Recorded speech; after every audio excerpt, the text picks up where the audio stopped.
This is a sound coming through the tannoy on board one of Europe's largest migrant rescue ships as they spot an abandoned and overcrowded fishing boat carrying hundreds of people.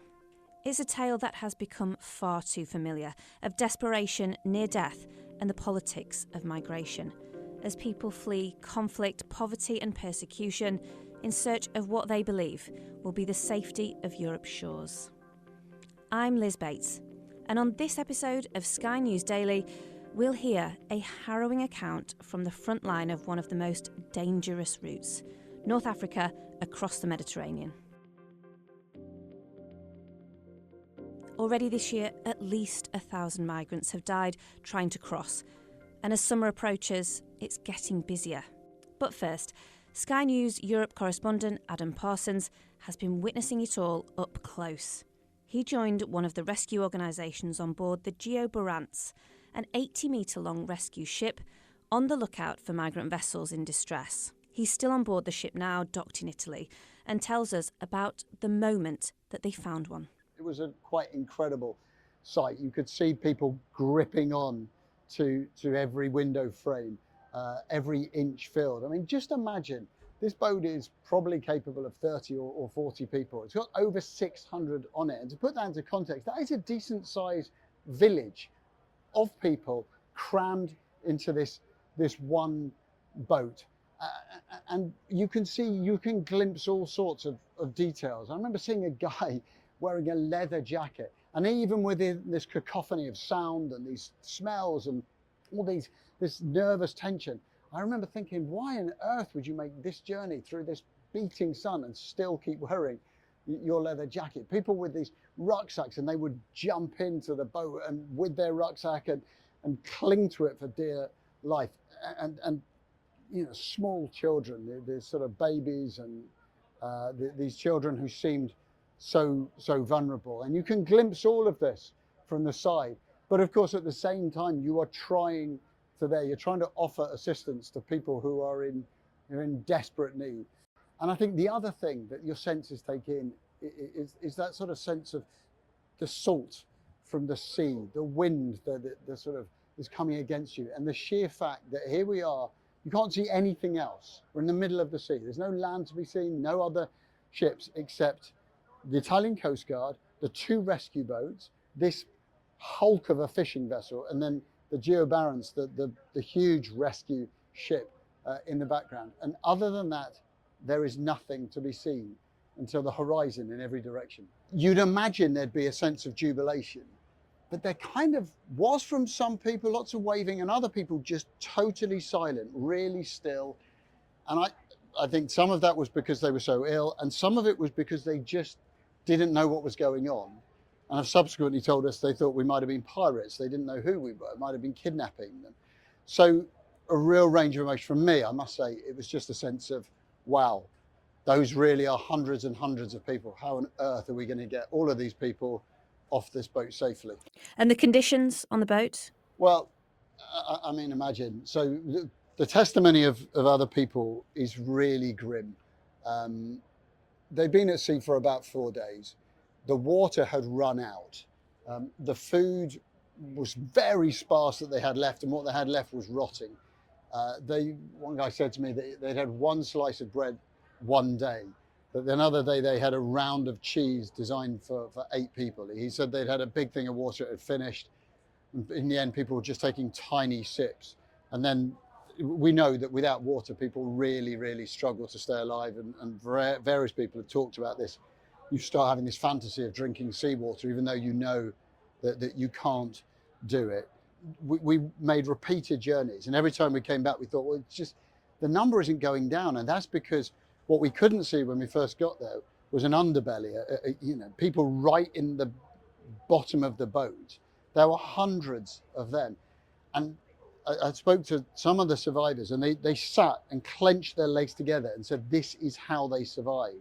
Spent days effectively barely able to move, hunched up in the bottom of the boat. So I mean, clearly no sanitary facilities on this at all.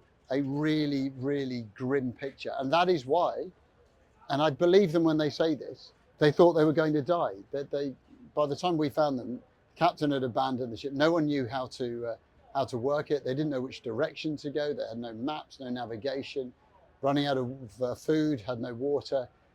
A lot of them, I think, had reconciled themselves to the fact that they were going to die. Okay, and give us a sense of like who these people are. Where are they from? Is it a mixture of men and women? So what we now know is that there were 606 people on board a boat that I think probably could safely accommodate 30 or 40. The boat had left the Libyan port of Tobruk. It would seem that a majority of them are Egyptians. There are plenty of other nationalities. I know there are Bangladeshis, Pakistanis, Syrians on board. I'm sure plenty of other nationalities as well. Libyans, you would imagine. And they've come from a variety of background, variety of ages, from a 3-month-old baby who I saw, the youngest survivor, up to people who are, I guess, well into their 60s. Most of them are adult men. Not that many women, although there was a pregnant woman on board, but actually a very high number, over 100 minors. You're finding that as anyone under 18, and that again goes from 3 months old to 18-year-olds. So lots of children, lots of men, not many women. What gets them onto those boats? The expectation, I think, among some of them is that they might die when they board those boats. Why do they get on? Well, I don't think that expectation is there when they board the boats. I think the truth is we have a lot more information about this than they do. So when I told one of these migrants that actually this is the most dangerous migration route in the world, he had absolutely no idea. I told him 1,000 people have died in this central Mediterranean route this year. He was shocked. Of course, in retrospect, it doesn't seem that shocking because he pretty nearly added to that statistic. But he said he was told that he had paid money and thought he was going to get a calm crossing. That the person who took his money said, "You will barely notice even the waves on this boat." You know, it had been pitched almost like a guaranteed gentle cruise to take you to Europe. And that, of course, is what's driving them, is determination, desperation, and economics. So nobody wants to make this journey. You know, nobody jumps onto one of these boats willingly. And I suspect if they had known how grim it was, they might really have thought twice about it. But I think very often these are people who think that their lives are desperately bad and that their circumstances are grim and that their duty is to provide for their families, which they cannot do. And that's why they're getting on these boats and heading to Europe, because they think it offers the promise of a much, much better future. So Médecins Sans Frontières, who is the charity that oversaw this rescue operation, no question that the work that they've been doing is awe-inspiring, but there has been some criticism that they are creating a kind of infrastructure or safety net almost that is acting as encouragement for people to try to make this journey. Do you think that's fair? There's absolutely criticism of Médecins Sans Frontières and the other charities who provide these rescue boats in the Mediterranean. I think there's a comparison. The UK government talks about stopping small boats. The Italian government looks at big boats like this one, like the Geo Barents, and says that they encourage migration.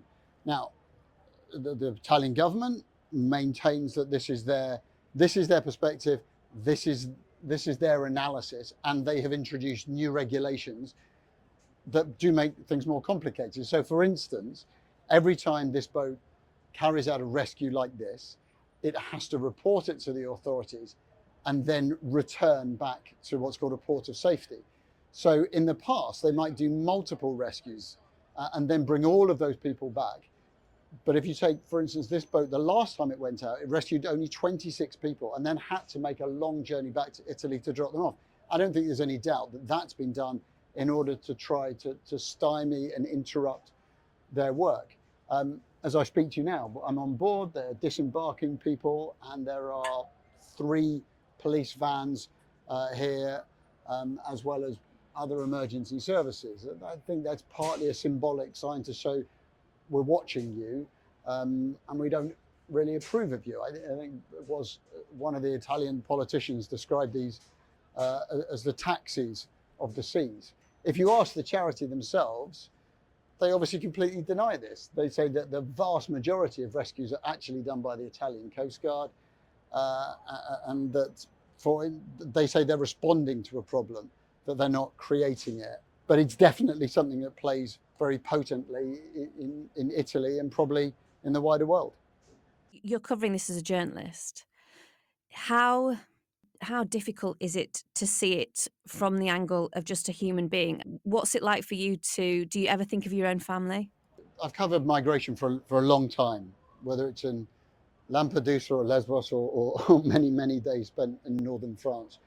And always it comes down to human stories. What was different here was seeing it so close up. I mean, it's a visceral, it was a visceral time, because it was the sound of the sea. It was the sound of people screaming, whether it was a baby. It was the kind of the smell of the salt. We were on these rubber boats, and as they heated up under the sun, you could smell that plastic, and the emotion. You could smell the boat, not to put too fine a point on it. It was the speed at which we went across the water. But of course, more than anything, it was the people. It's the sort of pleading hands, people acting as a team, throwing life jackets on and then being passed around the boat rather than being sort of kept and corralled in one area.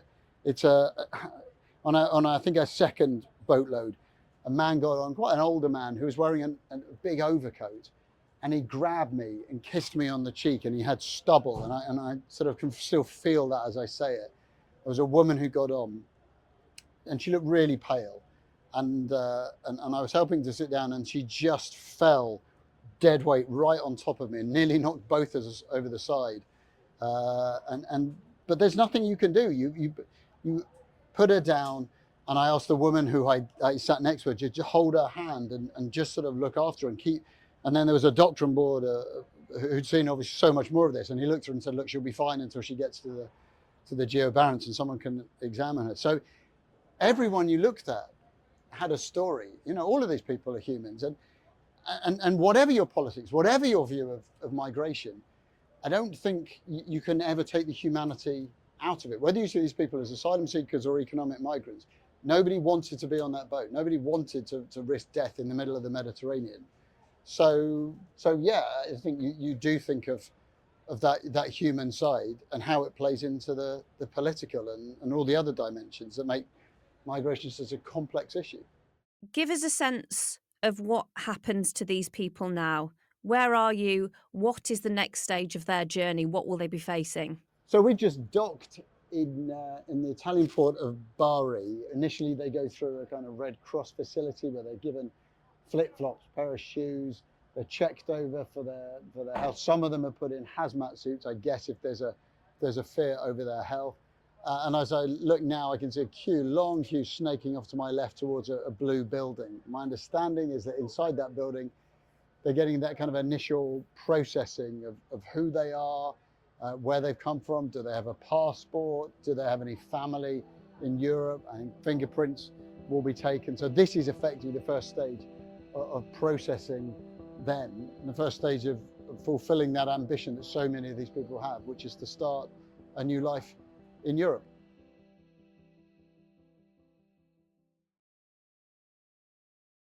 Let's now speak to Ali Fortescue. She's our political correspondent. So you have become, I think, our resident immigration expert because it's such an important issue in UK politics. But today we're talking about it across Europe, and in particular, Italy. There is always the human tragedy at the centre of it, but the politics as well. At the moment, it seems like it's never far away. Can you give us a sense of how it shaped Italian politics over recent years? Yeah, I think, Italy is obviously it's a country where immigration has always been a hot topic because of its geography. Italy and Greece are so close to North Africa that traditionally they've shouldered a lot of the burden from immigration. And that's why we've seen kind of right-wing populist parties rising. And of course, now Giorgia Meloni from a right-wing party, Brothers of Italy, is now in charge in Italy. And this is becoming increasingly important because this year there are reported predictions that we could see 500,000 people entering Italy from North Africa, obviously with all the knock-on effects that has for the rest of Europe. And that is going to be a challenge for Giorgia Meloni, who has put immigration at the centre of her pitch, and it's her first full year in charge. And more widely across Europe, are we seeing it affect politics and filter through in different ways? Yeah, I think so. Look, I think 2015 was obviously a bit of a turning point. That's a moment that kind of we saw hundreds of thousands of people heading for Europe, in part because of wars in Syria, Iraq, Afghanistan. And it's an issue that has long divided Europe. I mean, you'll remember Merkel welcoming people with open arms in Germany. In Hungary, a completely different approach. They broke EU law on protecting vulnerable immigrants. So it's an issue that has kind of divided Europe. And yeah, we have seen since 2015 the rise of right-wing populist parties. We've seen right-wing governments elected in Hungary, in Poland, in Austria, in Italy, of course, a threat from Marine Le Pen in France. And that is all something that is in large part, driven by immigration. You travelled recently to the Council of Europe in Iceland with Rishi Sunak. Now, they were telling us beforehand that migration was going to be top of the agenda at that. Was it discussed, and how much agreement was there? I think it was interesting because it was definitely Rishi Sunak was definitely the person that wanted to talk about that more than anyone else. And at the start of the Council of Europe, which really, the focus more broadly was on Ukraine, the leaders of each country were standing up, most of them talking only about Ukraine. And Rishi Sunak started talking about stopping the boats. So I think that gives you a sense, in British domestic politics, how important this is for him, certainly the rhetoric. He also wanted to talk about the European Convention on Human Rights, which is quite a kind of specific problem here with the Rwanda flights. And we know that the European judges that stopped that flight from departing. But a lot of it feels like, they're talking about communicating, about better cooperation. A lot of it felt to me like rhetoric that we've kind of heard before. And obviously you have Robert Jenrick, the immigration minister, this week in North Africa and in Europe talking again about cooperation.